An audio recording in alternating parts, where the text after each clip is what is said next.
अस्सलाम वालेकुम स्टूडेंट्स। हमारा आज का लेक्चर है पीएच स्केल।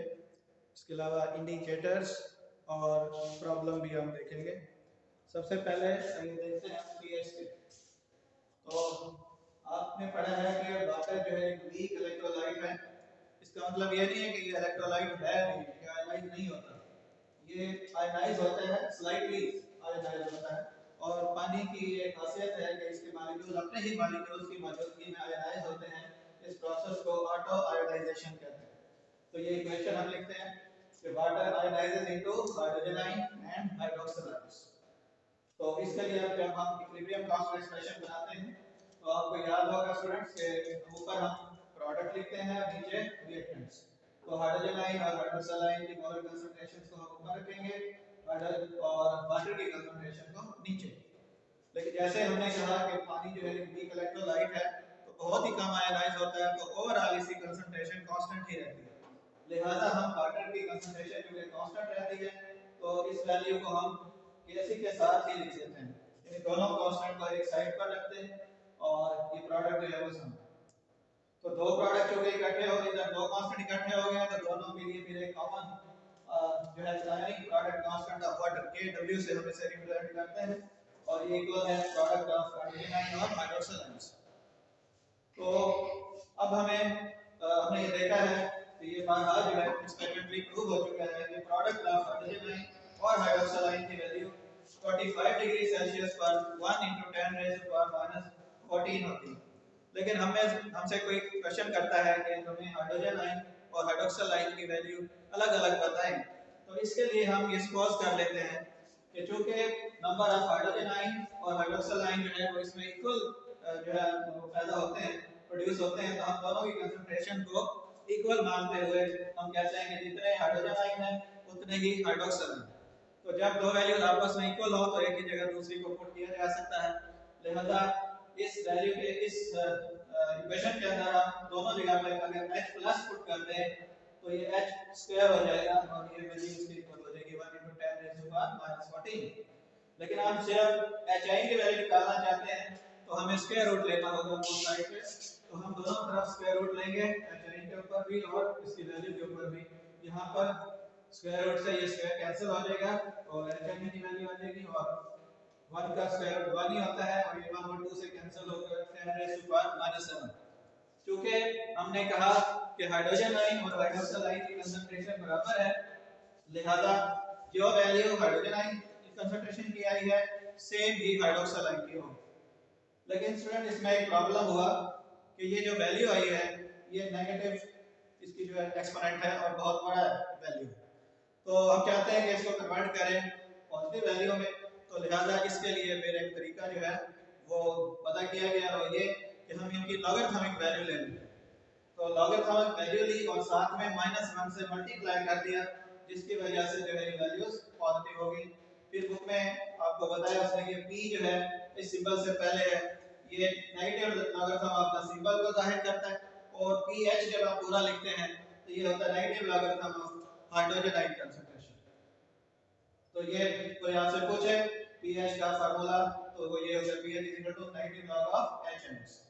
अब हम जो है जैसे मैंने पहले कहा हम वैल्यू निकालना चाहते हैं एक्चुअली, तो हमने जो हाइड्रोजन आयन की वैल्यू पर निकाली है इस इक्वेशन के अंदर हम पुट करते हैं तो हमारा जो आंसर आता है लॉगरिथम का रूल नंबर 3 अप्लाई करते हुए तो वो 7 आ जाता है। तो फिर हम कह चुके हैं कि जो वैल्यू हाइड्रोजन आयन की कंसंट्रेशन की है वही हाइड्रोक्सिल आयन की कंसंट्रेशन की भी आएगी। लिहाजा इसी इक्वेशन के अंदर जब हम ये negative log of OH ion put करेंगे तब ये आंसर जो है POH का भी 7 आएगा। तो अब अगर इन दोनों वैल्यूज को हम प्लस करते हैं तो सम ऑफ pH प्लस POH जो है वो 14 आता है। तो इसको देखते हुए तो फिर टेबल जो है वो आगे डिवाइस किया उन्होंने कि pH और POH का सम जो है वो 14 ही आएगा।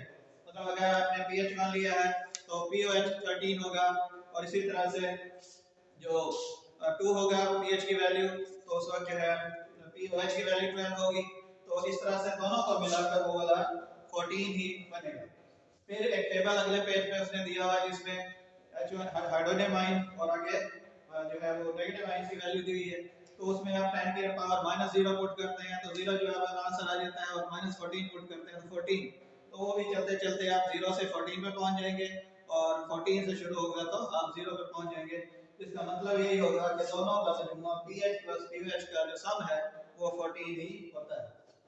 तो इसके बाद इसके जो है कंक्लूजन है ये सर pH स्केल जो है कि pH न्यूट्रल सॉल्यूशन की हमेशा 7 होगी, एसिडिक सॉल्यूशन की लेस देन 7 होगी और बेसिक सॉल्यूशन की pH वैल्यू ग्रेटर देन 7 होगी और दोनों का सम जो है pH प्लस pH का वो 14 होगा। उसके बाद यूजेस हैं कि pH को यूज करते हुए हम डिटरमिन कर सकते हैं एसिड और बेसिक नेचर सॉल्यूशन की और इस तरह से जब मुख्तलिफ किस्म की मेडिसिन हम तैयार करते हैं या माइक्रोब्स को हम कल्चर करते हैं तो खास pH के ऊपर करते हैं तो उस तरह से हम जो है वो सॉल्यूशंस की pH जो है हमें मालूम होती है।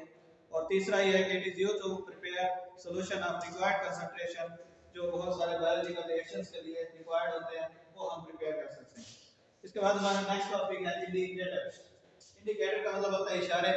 तो ऐसे केमिकल्स जो हमें एसिड और बेस में फर्क करते हुए इशारे दें उनको हम इंडिकेटर्स कह देते हैं। डेफिनेशन है कि indicators are the organic compounds having different colors in acidic and alkaline solutions। तो फिर तीन किस्म के इंडिकेटर्स हम इस्तेमाल करते हैं। सबसे पहले है मिथाइल ऑरेंज। तो मिथाइल ऑरेंज जो है ये लेस देन 4 अगर हो pH तो इसका कलर रेड होता है और मोर देन 4 पे इसका कलर येलो हो जाता है। इसी तरह दूसरा जो हम इंडिकेटर इस्तेमाल करते हैं वो है लिटमस पेपर। तो लिटमस पेपर जो है वो लेस देन 7 पे उसका कलर रेड होता है और मोर देन 7 पे जो है उसका कलर ब्लू हो जाता है।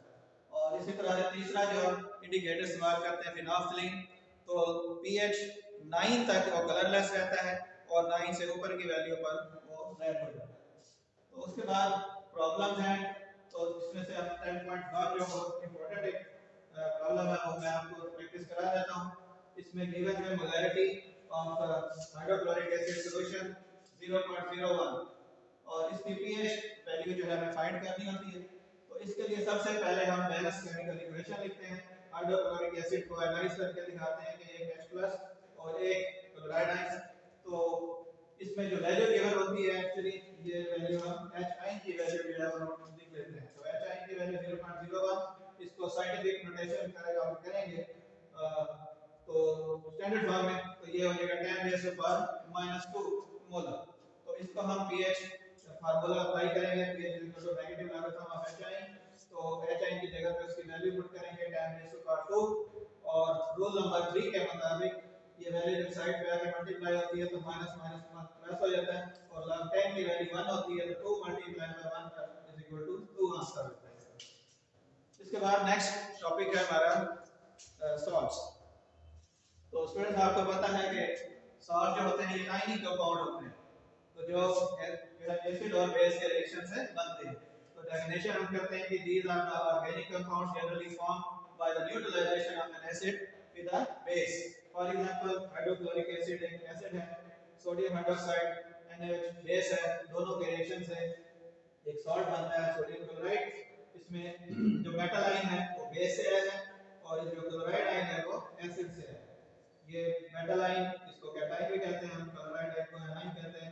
तो कैटायन हमेशा बेस होगा और एनायन जो है वो हमेशा एसिड से आता है और उन दोनों के कॉम्बिनेशन से एसिड का जो एक सॉल्ट बनता है। सोडियम क्लोराइड बना यहाँ पे और साथ में वाटर।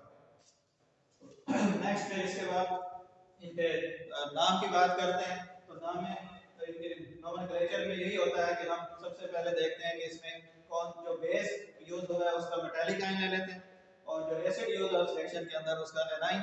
तो दोनों को मिलाकर उसका जो है नेम आ जाता है सॉल्ट का। मिसाल के तौर पर यहाँ पे मेटल सोडियम और इसमें एसिड में एनाइन क्लोराइड तो दोनों को मिलाकर सोडियम क्लोराइड। नेक्स्ट में कैरेक्टरिस्टिक्स हैं। तो आयनिक कंपाउंड क्रिस्टलाइन होते हैं, हाई बाइंडिंग बॉइलिंग पॉइंट होते हैं इनके अंदर वाटर ऑफ क्रिस्टलाइजेशन मौजूद होता है, यानी कि जब इनके क्रिस्टल बन जाते हैं उसके बावजूद इनके अंदर तो पानी कुछ मॉलिक्यूल सॉल्ट के साथ अटैच होते हैं। मिसाल के तौर पर जिप्सम के अंदर 2 वाटर मॉलिक्यूल और कॉपर सल्फेट के अंदर 5। तो ये इनकी शेप्स को जो है क्रिस्टल की डिटरमाइन करते हैं। चौथा है कि सॉल्ट्स न्यूट्रल कंपाउंड है। इसकी वजह तो आगे लिखता है कि ये नहीं कि इनमें इक्वल नंबर ऑफ आयंस होते हैं बल्कि इक्वल नंबर ऑफ चार्जेस होते हैं। मिसाल के तौर पे कैल्शियम जो है इसका एक आयन है और क्लोरीन के दो आयन बराबर नहीं है, लेकिन चार्ज जो है वो कैल्शियम का 2+ और 2 क्लोराइड का -2 हो जाता है, तो इस तरह से एक न्यूट्रल कंपाउंड बनता है। तो इस तरह से हमारा लेक्चर कंप्लीट हुआ। उम्मीद है आपको समझ आ गई होगी। कोई बात पूछनी है तो व्हाट्सएप ग्रुप में मुझे आप रब्ता कर सकते हैं मुझसे। Thank you.